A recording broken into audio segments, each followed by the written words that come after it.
we kick off, I'd like to open with a video from a fellow principal of the GFANZ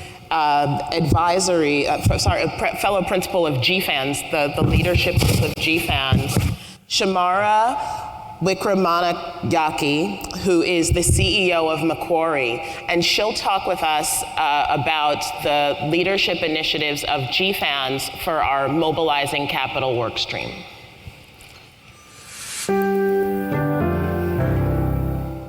Thank you to the City of London for inviting me to join your discussion today. I'm sorry I can't be with you in person, but I send my very best wishes from Macquarie's headquarters here in Sydney. Now, we gather in difficult and uncertain times because after several years of positive momentum, we're facing the very real risk of moving backwards on climate when we so badly need to be accelerating forward. We should remember, however, that a few months ago we did have real momentum. Thanks in no small way to the relentless efforts of Alok, we left Glasgow with the goals of Paris alive, albeit fragile. That momentum was real, but it was built on promises. The challenge then, as it is now, is to convert those promises into actions. The need for action is most acute in accelerating the transition of emerging and developing countries. We can't limit global warming to 1.5 degrees or even to 2 degrees if we don't enable these economies to grow whilst decarbonising, helping to achieve a just energy transition. Now, GFANZ has identified this as a priority, and last year GFANZ members issued a statement where we committed to work with the stakeholders to help create the right conditions to change climate finance billions into trillions. To be more specific, emerging and developing countries need a 7-fold increase in climate finance, reaching over $1 trillion a year if they are to reach net zero by 2050. So following this statement, the GFANZ mobilisation workstream, which Macquarie has the pleasure to lead, working with 15 other GFANZ members, has initiated a series of activities to help drive progress. And I'd like to update you on 2 of our key priorities. First, we need to better understand the progress we're making and where we're succeeding and where we are not. And to do that, we will create a new annual reporting framework that will track climate finance flows to emerging markets, highlighting successes and identifying barriers. And second, we need to drive action through stronger partnerships at a country level. This is an important theme across the private and public sectors.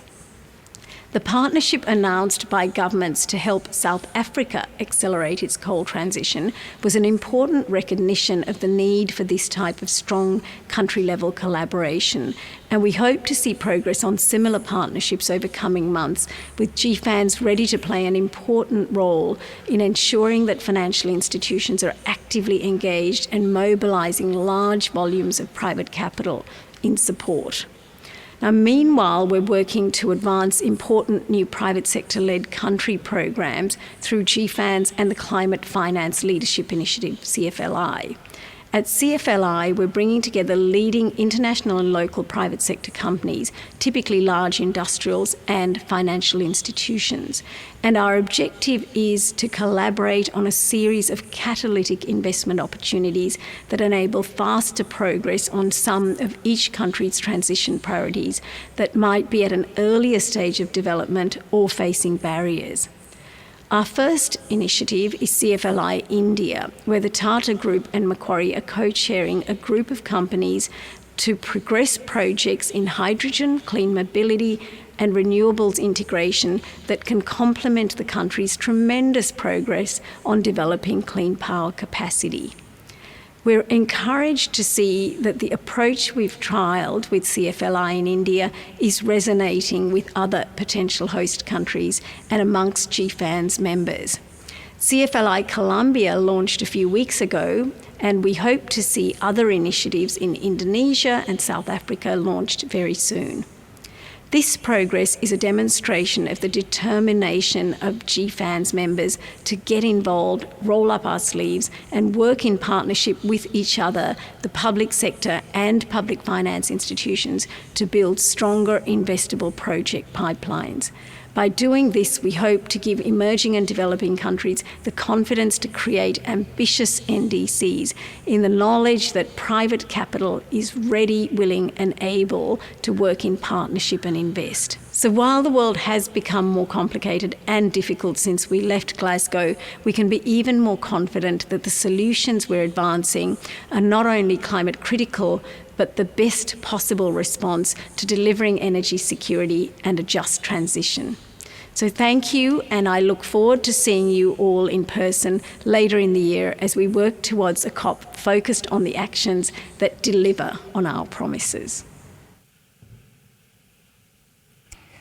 So thank you for listening to these remarks, and we're going to be digging much deeper into these topics during the remaining time that we have together. Alok, one of the things that Shemara talked about was the wonderful extent of commitments that came from the private sector at COP26, which you led as president.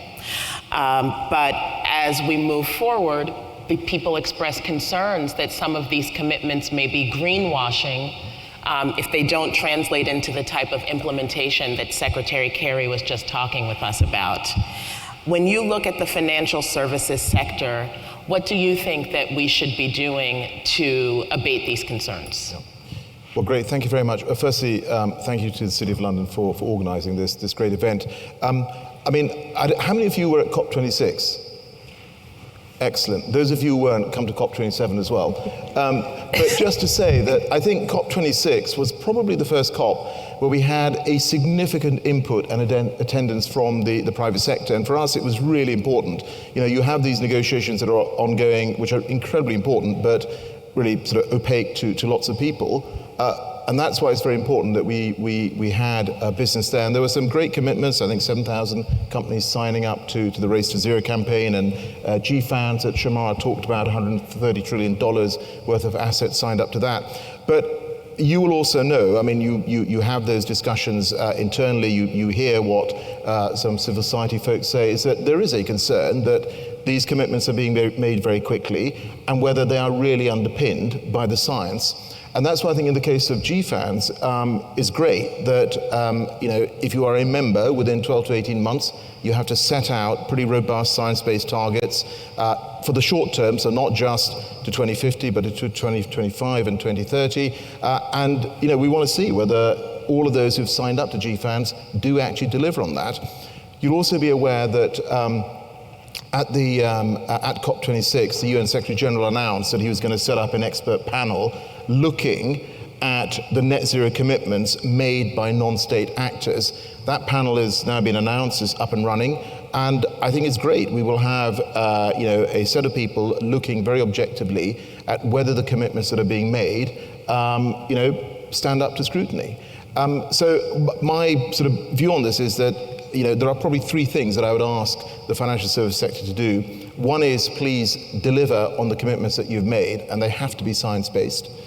Secondly, set out your transition plans. You will know that in the UK we've just announced, the Chancellor's just announced a transition plan task force. So we want to see those detailed transition plans. And thirdly, in terms of finance, I think linking to what Shemara was saying, please help us to get private finance into developing and emerging countries. Yes, thank you. Dr. Kariuki, I'd like to pass to you next. And the question that will move around the panel is, again, what are your reflections on COP26 and the road to COP27? Thank you for being here. Thank you very much, Nili. I wish I could have been there physically, but for logistical reasons, it wasn't possible. From Africa's perspective, there was general concern, especially regarding the 100 billion pledge for climate finance to developing countries had not been met, but commitment to transparently true up the funding gap through 2025 was noted. However, the pledges made by many developed countries to increase their provision for climate finance to support adaptation in developing countries was a boon for Africa.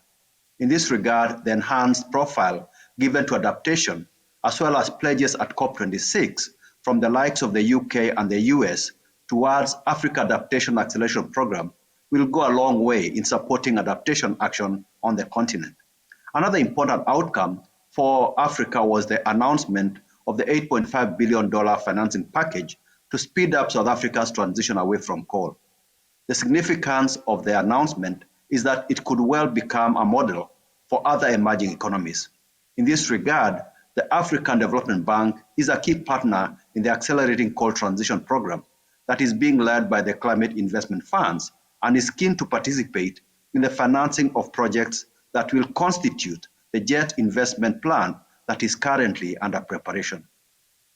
This is in addition to an innovative bank initiative that seeks to raise at least $27 billion for South Africa's just energy transition using zero-coupon bonds with maturity aligned with the life of South Africa's transition project, whilst, and this is very important, ensuring minimum additional debt burden on the South African fiscus. Finally, taking cue from the enhanced focus on the subject, during the February 2022 EU-Africa Summit, the bank announced the planned creation of an alliance for green infrastructure in Africa to catalyze bankable greener infrastructure projects at scale and speed in support of the continent's transition to net zero emissions. The European Investment Bank, the European Bank for Reconstruction and Development, the French Development Agency, the Rockefeller Foundation, amongst others, have expressed interest in joining the alliance, which we hope to formally launch in COP27. Let me stop for here, Nili. Thank you so much. Rhian-Mari? Thank you so much, Nili, and thank you to the Lord Mayor for the opportunity to say a few words today. Rather than giving general comments on COP26, I want to pick on a very specific point, which for some reason is routinely overlooked. And that was that for the very first time in the COP text, there was reference made to energy efficiency. And it was a point that both Senator Kerry and Mark Carney made quite powerfully. And the reason that that was quite exciting to us at the Green Finance Institute is that energy efficiency is the one area where buildings, which has been our flagship program since we were launched 3 years ago, where buildings can have an outsized impact. And why that is so important is buildings and building construction sector today, it accounts for 1/3 of total energy use, 15% of direct emissions, and 50% of all extracted material. And so, and we know that if we look to 2060, we're expecting the building stock size is going to double, and 70% of the global population is expected to be living in cities. And most of that urbanization is going to be driven outside the UK and Europe, so in the developing countries that we're discussing. And why that excites me is if you look at the work that the Building to COP27 coalition has been working on with Nigel Topping and the champions, they've identified that this opportunity to actually build energy efficient buildings is a $24.7 trillion opportunity by 2030.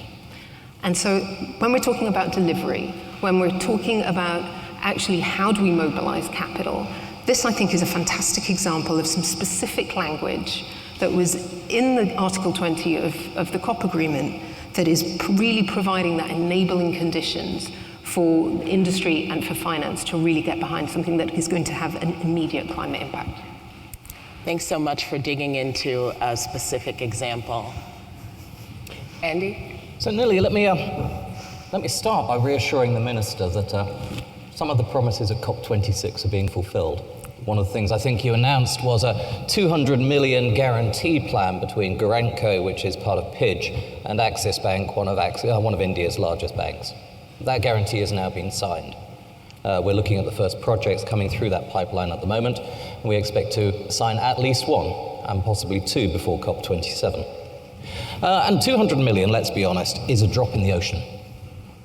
But this is replicable. So what we've done is we've put in place the infrastructure, the risk management around this. We can sign the same sort of umbrella facility with dozens of other players. So that's really bringing in the private sector, and it's real, sir. The second thing I think is really important to me is what I've heard today, which I've heard the Secretary of State, I've I've heard the Lord Mayor talk about pipeline. And I think having that report that went to the UK government on the 11th of December that said early stage pipeline development is one of the problems we face, which backed up, I think, Minister, your own report for the UK government 2 years before that, is really starting to have a difference on the debate. Because we can have all the finance we like, but until there are bankable projects, we won't solve the problem. Thank you. So we're going to be drilling down across the panel to get to country-specific examples. And we heard Shemara talk in her video about the country-level pilot projects that GFANZ has been leading with CFLI, the Climate Finance Leadership Initiative, with a lot of work getting started in India, Colombia now launching, and South Africa and Indonesia to follow. I wonder what reflections the panelists may provide on the model of looking at country-level programs to build into those country transition plans. Dr. Kariuki, would you like to lead? Thank you very much. I would like to start by observing that even before the just aspect of the transition was introduced in Africa's energy transition, the African Development Bank had been intimately involved in entrenching the continent to a low carbon development trajectory.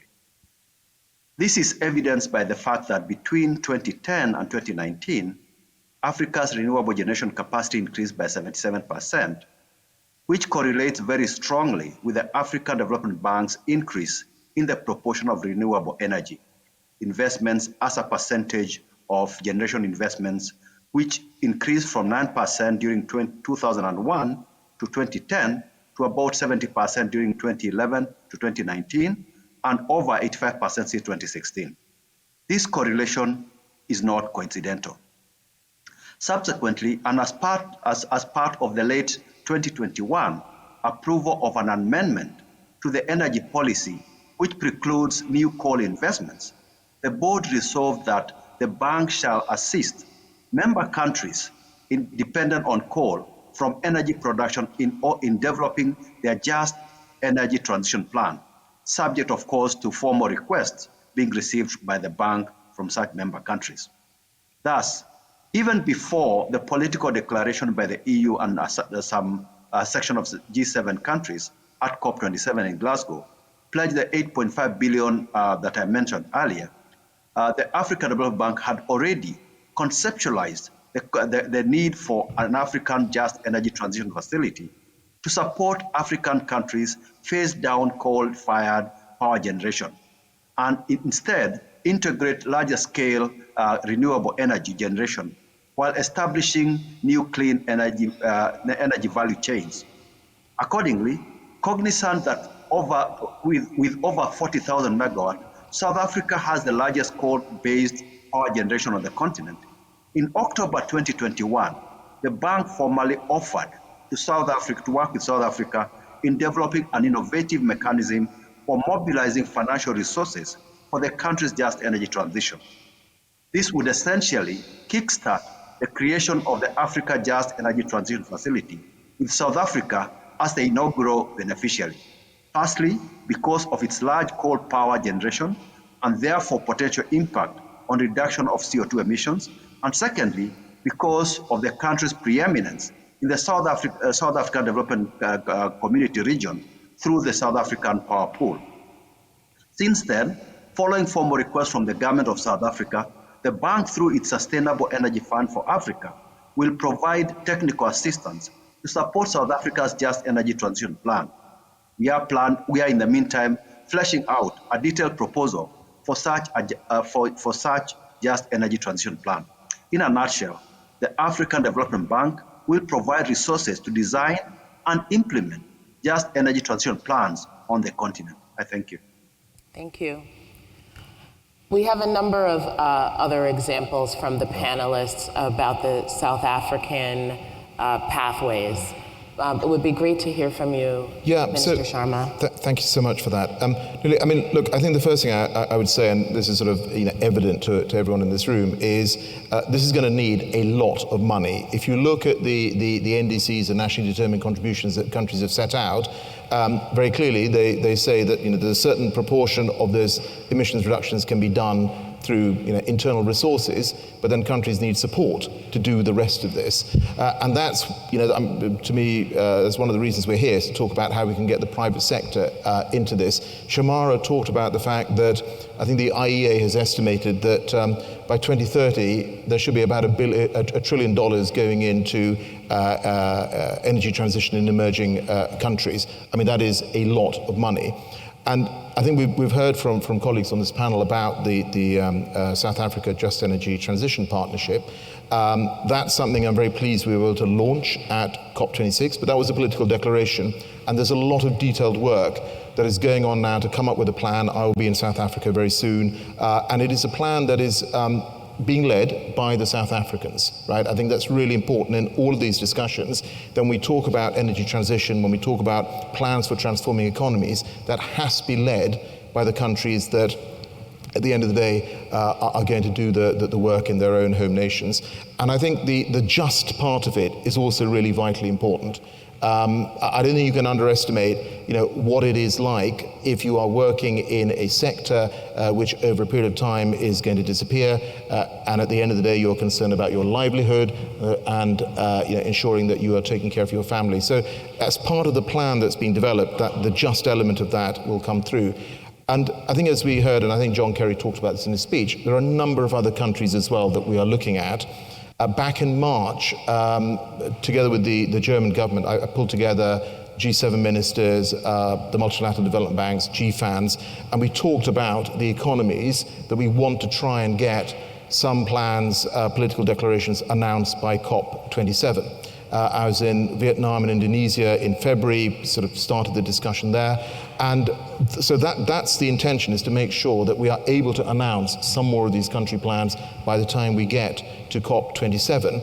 But I also want to say is that, there are a limited number of countries you can do that for in a short period of time, but there are lots of countries that need support. So what's vitally important is the 100 billion that we heard about, more money for adaptation finance, and of course, also not to forget the philanthropies. You will know that at COP26, there was £1 billion announced by the philanthropies, the GIAP, as it's called, and I think they will also want to ensure that they are announcing projects by the time we get to COP27. So at the end of the day, folks, I mean, this is about money, right?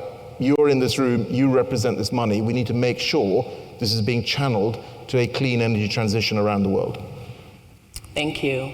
So thinking about country-level transition plans and examples that you may want to bring, we're talking about South Africa, Shemara talked about India. Rhian-Mari, please. Yeah, sure. Happy to build on Alok's points. The point about country ownership, absolutely critical. And then as Andy pointed out too, an energy transition can only happen if we have a number. It needs to start with clean energy projects that are genuinely commercially bankable. And our role is to provide support with a bottom-up financing mechanisms and instruments that will enable some of that to happen. I'm not sure if I'm about to steal your thunder before you steal mine, but we're You first. Okay, we're pleased to announce that the Green Finance Institute has been working for the last year and a half on a credit enhancement facility with the banks in South Africa. We've uncovered over $1 billion of shovel-ready climate-smart infrastructure projects. And we're very pleased to announce that we have agreed a joint development agreement with PIDG so that we can actually bring a new credit enhancement facility to South Africa in support of the work that, Alok, you're leading with JETP. Wonderful. So we're very excited about that. And again, I think South Africa is such an interesting jurisdiction for us to look at replicable initiatives. It's got the deepest pool of capital in any African country. It has the most active stock exchange in Johannesburg, and it has already demonstrated that it's been a fantastic testbed for things like green municipal bonds that Johannesburg and Cape Town were the first to bring out, and which were then replicated through the African continent. So we're really excited to be able to bring something that to the point, we can't do this in every country, but we need to prove the concept so that things can be replicated and scaled. Thank you so much for this joint leadership and congratulations. Well, look, we're not going to achieve anything without collaborating, and Rhian's absolutely right. And I think, as Rhian says, South Africa is hugely developed in many ways. It's how do we deploy those domestic savings into the projects that we need? And that's where the first loss piece comes in, that's where the credit enhancement piece comes in. But I couldn't agree more with Alok than his point about actual national self-determination here. So part of PIDG is Garanco, which is a credit enhancement facility.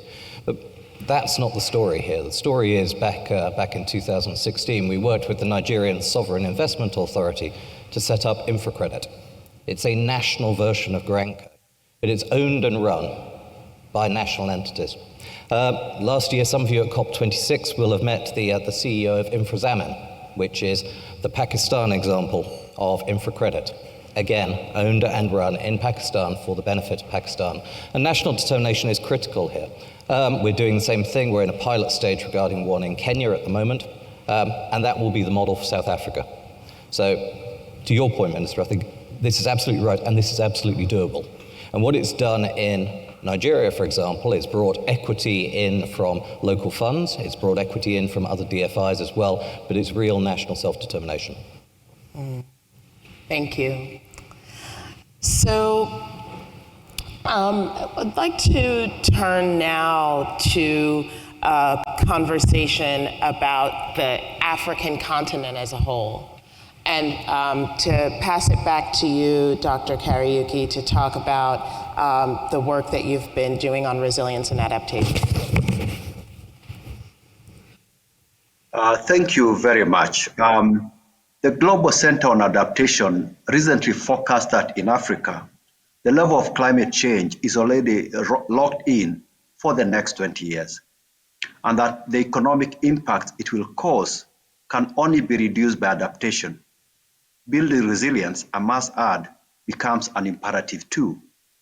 Yet, in 2020, Africa accounted for only 20 billion or 3% of global climate finance, despite the continent bearing the brunt of climate change impacts. Furthermore, 90% of the global climate finance was allocated to mitigation. This is why the African Development Bank has committed to doubling its climate finance to 25 billion by 2025. This is also the reason that the bank has increased its climate change-related investment almost fivefold between 2016 and 2021 to 41% of its total investments.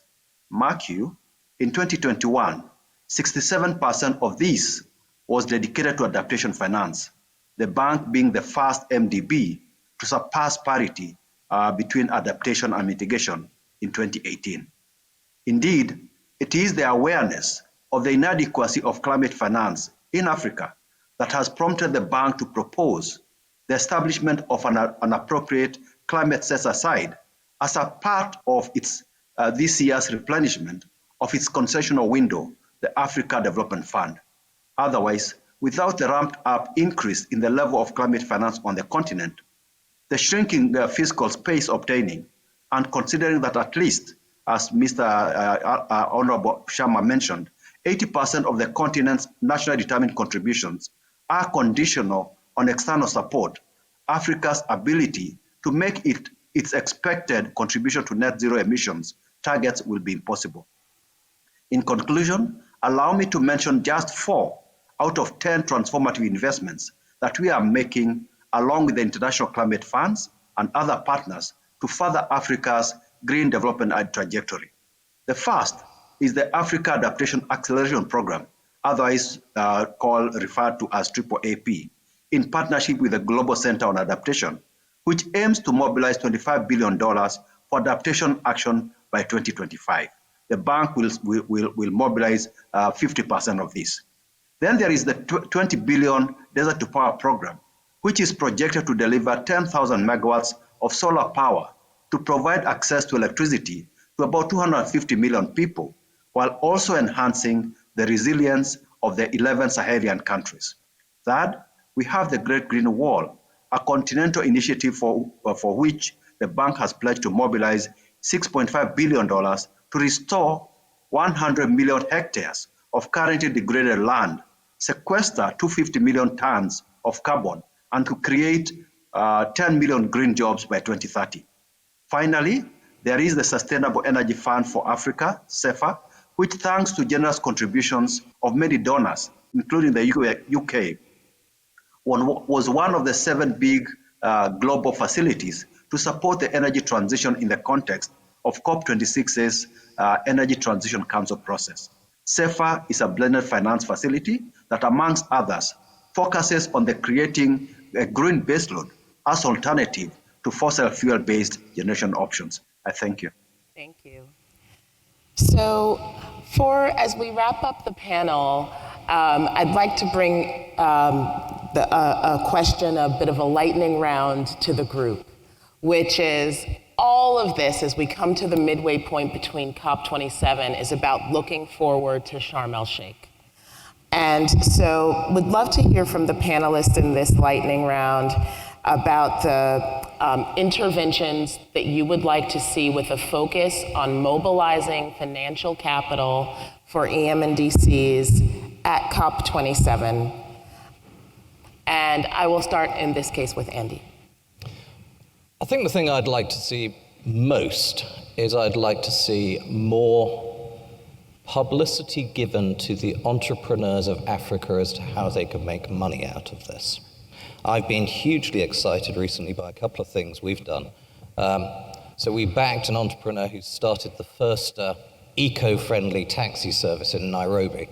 So it's 100 electric cars. They're all electric, and he's going to make money out of it. And do you know what? Other people are going to look at him and they're going to copy him. And then a couple of months after that, we backed a gentleman doing a similar enterprise, but 2,000 bikes in Kampala. Again, all electric. And I think there is such opportunity in this space that if we can help people to really understand it, and then we can unlock the finance for them, which is a blended finance provider, that's part of what we do, then I think that sets us up very well for COP27. Thank you again for bringing these great specific examples. And Rhian-Mari? I love the idea of coming up with these examples of opportunity for investment instead of, I think there is a tendency to talk about Africa in terms of vulnerability and risk, as opposed to the investment opportunity that it genuinely presents.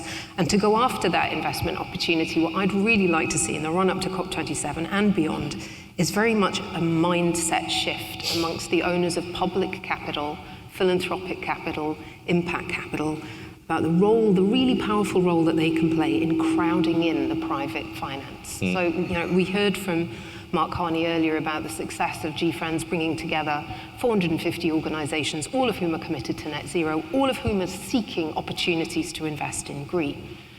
But we know that money doesn't move unless it can make money. And so it's fantastic hearing Kevin talking about the examples that a multilateral bank has been able to finance. There's so much that we can learn from the track record, the pioneering track record that multilateral development banks have. I would love to see them publish their default rates so that we can get over some of these perceived risks that we see in commercial banks, naturally have concerns about some of these unfamiliar jurisdictions. But I would also like to see the multilateral development banks really stepping up to play their part, providing first loss capital, de-risking mechanisms, and really crowding in that private capital in a way that we haven't had an opportunity to do before, but we do following COP26. Yes. Kevin, just briefly for this lightning round, any vision that you have as we move forward towards COP27, please? Yes, in general, in my view, COP27 must build on the outcomes of COP26 and engender the trust between the developed nations and the developing countries on the importance of collaboration towards the Paris Agreement goals.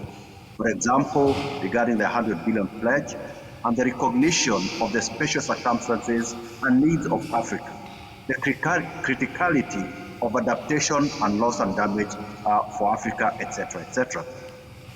With regard to Africa specifically, COP27 provides a unique opportunity to reinforce the message that Africa is exceptionally climate vulnerable, a point that is evidenced by the fact that 9 out of the 10 most vulnerable countries in the world are in Africa. Hence, Africa requires targeted support for adaptation finance, support for technology transfer for renewable energy, and support for energy-based solutions.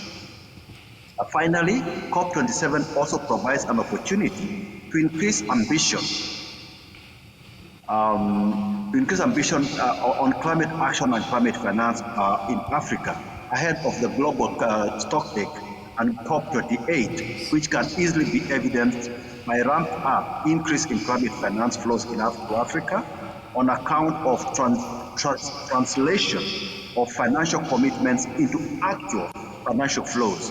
For example, what we talk about, the 100 billion pledge, as well as the commitments to double or to increase support for adaptation in developing countries. Thank you. And Minister Sharma, the honor to you to take us out of this great panel. Thank you again to all of the speakers for sharing your vision and ideas with us. Nili, thank you. Look, I think, you're absolutely right. We are 6 months out from COP27. And just sort of looking back on what happened at COP26, I think you could already see some of the sort of dark clouds gathering in the geopolitics of the world. And yet we did manage to get almost 200 countries to agree to the Glasgow Climate Pact. It was a bit tricky towards the end, as you know, but we did manage to get 200 countries to agree to this. And the reason that I think we got this over the line is because people understood it was in their self-interest, right? Climate change doesn't respect borders. It is happening everywhere, and it's impacting lives and livelihoods across the world. Lots of commitments were made. They were made by companies, they were made by countries, and what we are trying to do this year is to ensure that there is actually some delivery taking place. And you've heard very specific examples of this. Now, of course, we also have to appreciate that since then we have had this illegal and brutal invasion of Ukraine, which is taking place by Russia. And we've seen sort of inflation is galloping ahead around the world. You're seeing the impact of that, energy crisis as well as a result of what's happened in Ukraine. And all of that is taking up a lot of bandwidth of leaders, and that's completely understandable. But despite all of that, you're seeing the reports come literally month after month from the IPCC, from others, saying that actually this chronic threat of climate change is going to continue. It's not abating, and the time to actually act is closing. That window is absolutely closing. And so what we really need to do is to make sure that we have that continued focus. So, just to remind you of some of the big commitments made by countries. One, they all agreed that they would look again at their 2030 emission reduction targets by the end of 2022 to see whether they're aligned with the Paris temperature goals. That's something that we want to happen. The developed countries, I think as you've heard from Kevin and others, made commitments on finance, on doubling adaptation finance by 2025. We want to see progress on that. We want to see progress on issues like loss and damage, which really matter to very many developing countries as well. And so yes, absolutely, there's a body of work being taken forward from COP26 through to COP27. Tomorrow and on Friday, I'm co-chairing a meeting of ministers from around the world. We've got around sort of 50 governments coming together in Copenhagen. We're doing that together with our Egyptian colleagues who, of course, have the presidency of the COP27.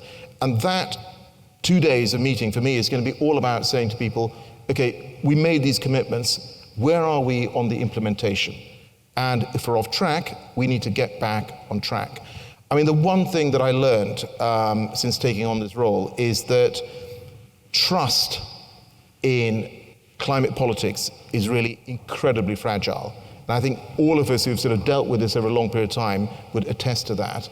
And that's why I think it's going to be really, really important that countries, companies actually deliver on the commitments that they've made, because that will be the test at COP27 whether or not we have made progress.